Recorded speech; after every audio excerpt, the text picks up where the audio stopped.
뭐 58초 후에 뭐 한대. 어? 중간 보고. 그래 괜찮네요. 오늘 한국경제TV예요. 2025년도 12월 살자 기사. 체코 원전의 힘. K건설 역대 해외 수주 목표 청신호. 체코 원전이면은 윤석열 전 대통령이 얼마나 애를 쓴 겁니까? 그리고 뭐 동해안에 그 석유 그것도 이재명 저기 민주당 저기에서 엄청 까댔던 것인데 지금 슬그머니 그것도 또 잘 된다고 해요.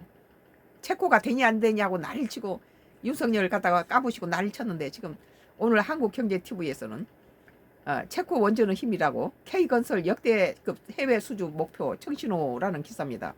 2025년도 12월 4일자 기사. 이거 7분 후에 떨어져요. 6분, 5분, 4조. 이거 빨리 해줘. 틱톡이 지금 끝났다고. 이건 뭐 1분 되면, 1시간 되면 이렇게, 이거 고쳐줘요. 이렇게 끝났어요? 응. 이것도 많이 들었어.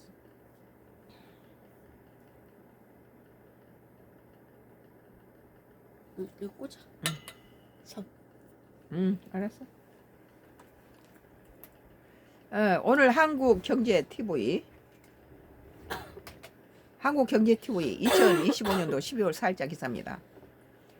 체코 원전의 힘 K건설 역대급 해외 수주 목표 청신호.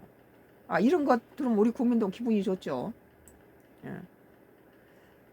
박세라 신영증권연구원은 4일 한국경제TV에 출연해서 해외 건설협회 통계 기준으로 10월 누적 해외 수주가 약 430억 달러를 기록했다며 연초에 제시했던 올해 500억 달러 수주 목표 달성이 현재 흐름대로라면 충분히 가능해 보인다고 말했다.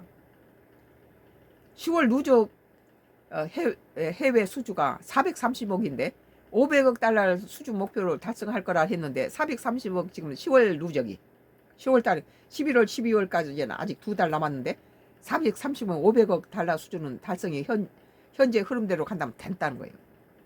박연고는 전년 대비로는 50% 이상 증가한 수준으로 상당히 호조세를 보이고 있다고 보면 된다. 가장 주도적인 역할을 한 것은 원전 부문으로 특히 올해 체코 원전 발주가 전체 해외 수주를 견인했다고 설명했다. 우리나라 체코에는 원전이 얼마나 매를 맞았습니까? 우리나라에서 원전을 없애면서 남나라는 수출한다라고 비양심적이다 어쩌다 민주당이 엄청 윤석열 정부 때 매를 때렸죠. 근데 지금 그 체코 수주가 참 견인이 돼가지고 요새 러시아가 석유 이렇게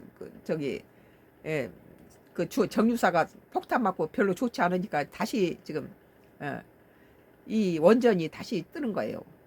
다만 올해 워낙 규모가 큰 원전 프로젝트가 잡히면서 내년에는 엽기적 효과가 나타날 수 있다며 원전 수주 경쟁력은 여전히 유효하지만 수주 시점에 따라 내년에는 500억 달러 재달성은 다소 어렵고 소폭 감소하는 흐름이 나타날 수 있다고 전망했다. 올해 많은 걸 수주했으니까 내년엔 좀 줄어들 수도 있다 그런 거죠. 그러면서 최근 미국 에너지부가 소형 모듈 원전에 관련 예산을 추가 편성하는 등 글로벌 차원의 에너지 원전 투자가 이어지고 있다. 그 전에 문재인 정부 때는 원전이 다 세계적으로 추세가 원전을 없애는 일본의 원전 사고라든지 러시아의 원전 체르노빌 원전 사고라든지 이런 것들이 세계에서 다 원전을 좀 여러 가지 지진이라든지 이런 데 대해서 허약하니까 원전을 좀 기피하고 좀 후퇴되는 상황인데 지금 전쟁으로 인해서 산유국들이 전쟁으로 석유값이 올라가고 이러니까 다시 원전을 만지작거리면서 원전에 다시 저렴하면서 우리는 한국은 한 번도 이렇게 원전 사고가 없기 때문에 이렇게 잘 팔리는 거예요. 내년에도 원전과 SMR을 중심으로 한 에너지 인플라 투자는 지속될 가능성이 크고 관련 수주 파이프라인 원전 테마에 대한 시장 평가는 여전히 긍정적이라고 볼 수 있다고 덧붙였다. 러시아라든지 일본에서는 원전 사고로 참 문제를 있지만 우리 한국은 단 한 번도 원전 사고가 나지 않았어요. 이런 것들이 세계 여러 나라에서 우리나라 원전을 갖다가 주문하는 거죠. 오늘 한국경제TV 체코 원전의 힘 K건설 역대급 해외 수주 목표 청신호라는 기사에 대해서 썬가크루스 나의 정치 코멘트를 했습니다.